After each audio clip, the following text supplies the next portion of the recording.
大家好，我係 Hamptons 嘅 Joyce。今日我哋嚟到西北倫敦一個新盤睇一啲獨立屋。咁我身後呢，就係一間3房獨立小別墅。呢間屋呢，仲包埋一個車庫，嚟入去睇下。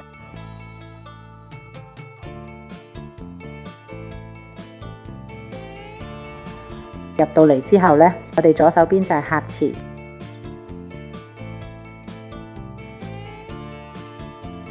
然後洗衣房都放咗喺呢邊，呢度亦都可以做一啲櫃，方便掛下衫啊。右手邊呢，就係我哋呢個半開放式廚房。我自己最中意呢度呢，就係洗手盆前邊有個窗，望出去仲有一棵大樹，景觀幾舒服。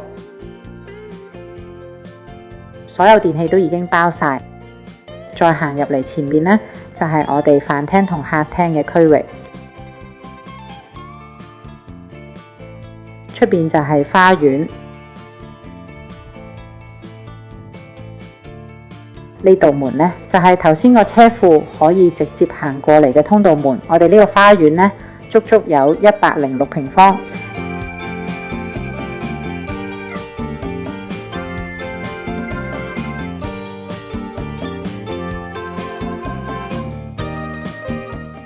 客廳區域都好闊落。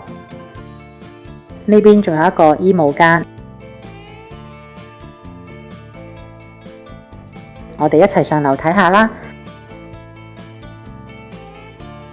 樓上就係3間尺寸都幾平均嘅房，我哋先睇下主人房。主人房都包咗入牆衣櫃，呢邊就係主人套廁。而呢邊呢，就係另外2間房。